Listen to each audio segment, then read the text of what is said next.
I want to talk Mhm. about Zoran Mamdani's campaign. He kind of changed the way that politicians are campaigning by doing both a really good digital platform strategy by doing a lot of that native zero click, His zero click content yeah, strategy. yeah, content strategy Yeah. that we talk about so much. And then offline campaigning, like investing, getting volunteers to all like participate and, go door to door, knocking and like talking to people one on one. So I think that's one thing that like we're seeing here is we just saw the numbers of like how many young people voted. And I think that this is a really big reason why is that this is the first politician that's really out there creating content on the platforms that natively do better with younger people, Hmm. TikTok, YouTube, Instagram Reels, all those, right? Like Yeah.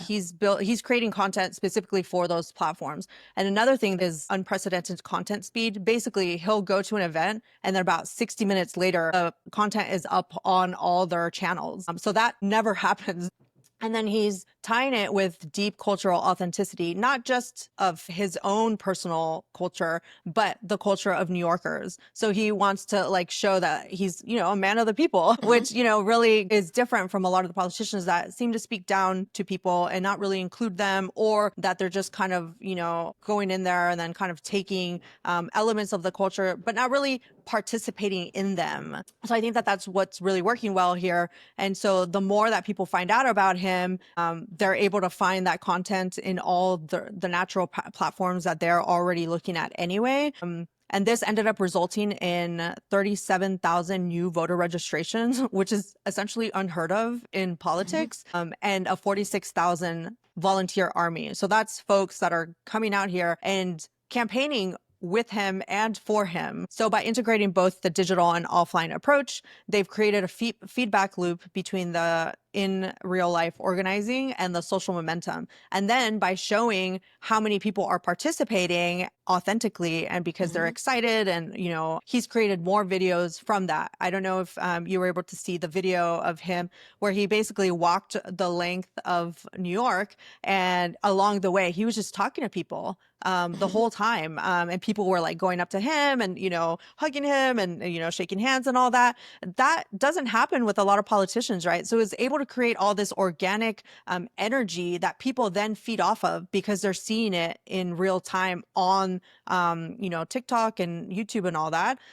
So they're able to see what's happening. He's also created a bunch of videos where he's talking to the camera, explaining different policy positions. One of the most recent ones was of the trucks, the food trucks, and basically showing that like they're so regulated that they're not paying permits to the city. They're paying exorbitant costs to the person that owns the permit, who doesn't even own the food truck. They're like basically kind of renting the permit, I guess. Basically, Yeah. right? Kind of like the Yeah. taxi situation. So it's like showing you things that aren't really on people's radar, because it doesn't make sense. Why wouldn't the person that is operating the food truck be the one that's paying the permit to the city, right? Like, why is this extra layer of like regulation happening? So by putting that stuff out there and making it just seem common sense has made people realize that like, yeah, maybe this person actually cares about the policies that affect, real life New Yorkers. So we're seeing that, right, in the way that people, well, came out to vote for him, right? Yeah. He also did a few, collaborations with celebrities in New York. A lot more people, were coming out and saying that they were voting for him. So that's all just organically happening and then showing up on social media where people find it. One other thing I want to call out is that he's creating content in 7 different languages to appeal directly to the people of New York that, Hmm. speak those languages. So I Yeah. think that this is really cool. And he's legitimately trying to do the accents, right? Like Yeah. he's making his best effort, and I think he's doing a pretty good job at it, right? Yeah, yeah. I Hmm. mean, it shows an element of care for like, Yeah. the people. And I think it's like really working because it's showing that, he cares to make that effort. Hmm. Um, for not just those people, but just overall. And it's not just you're putting on the facade, like going to, community events that like, you just kind of show up and then like leave an hour later. Like, no, this Yeah. this is showing that he like is putting attention behind it and like meeting the real people at the events. Yeah. Yeah. I was reading too that 46,000 volunteers that I think it's like among the most like diverse, especially in Hmm. terms of languages spoken. Like it's really rallied a lot of different people, a lot of people of color.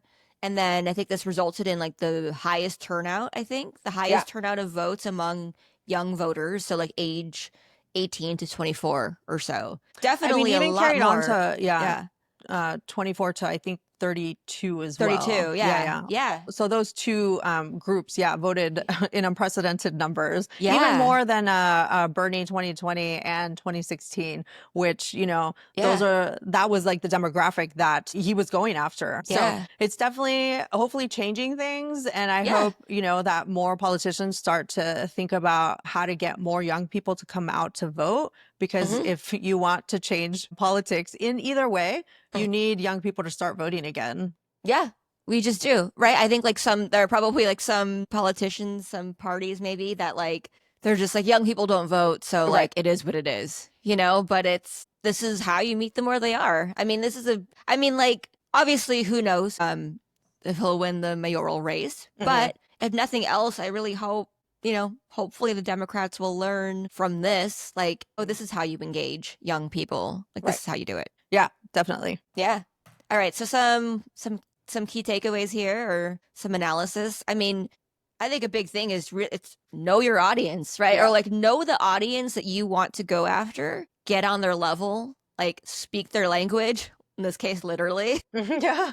Go where they are and then show up wherever they already happen to be. Yes. I think another thing here that really stood out to me was how quickly he was turning around the video production, right? Mm, A lot of the times you have politicians going to an event, filming themselves, and then taking a while to get that content out, and then probably only putting it out on like YouTube or, TikTok is an afterthought, Reels is an afterthought. mhm, Here, they knew that they were going to be doing content for those platforms. So they created the content portrait mhm. videos so that it was native to the platform and it made it easier for people to see. I've seen a lot of politicians put out videos that were meant for landscape on platforms that were meant for portrait, and it just does not look good. People just flip away from it, right? If you want to be creating content for those platforms, you need to be creating it native to those platforms. And we've talked to them about that before, but Mhm. politicians are a little slow to kind of keep up with the trends of like Yeah. where people are. And it's not just young people that are watching TikTok, right? If you're going to be posting content for that channel, make sure you're creating it for that. Because a lot of the times he was also just like doing the forward facing videos that a lot of politicians don't do, right? They're usually, speaking at a podium or, someone's like filming them from like far away. So the fact that he was like, forward facing and like smiling in a lot of like the videos, I saw Yeah. someone call that out. Um, Huh.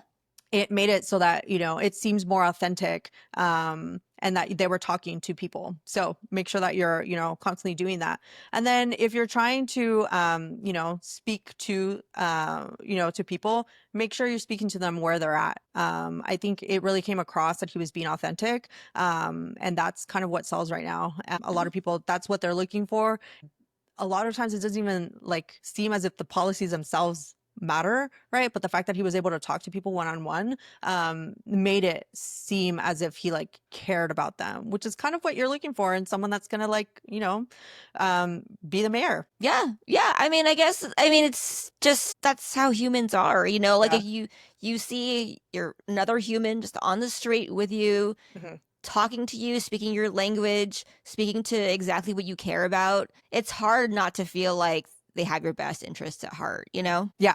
And then lastly, I think this is the first campaign that integrated all the channels together and didn't just silo out the offline from the Hmm. digital campaign. So a lot of the times, with campaigns, it just seems as if it's separate. You're creating content for, offline. So that's like Mhm. the canvassing and the flyers, the stuff that you do, billboards, radio, and Mhm. then you have like the digital stuff. So you're on social media and you're, creating like the content for that. This one is creating content from the offline events he was going to, his like walk through New York, that ended up being the content that they like created. So it was one strategy where you're getting all that content instead of having two like separate strategies for offline and digital. So something to think about there, where it's like, you know, what we've talked about here, right? Like the Canva example that we gave last week was like they had this like billboard strategy, but then, you know, that became digital content as well through like social media and then like the press hits that they were getting. And the other thing to think about here too is like how many of the young people were then sharing this like content online because it seemed more authentic and like cool Yeah. than like a lot of the political stuff that's out there right now.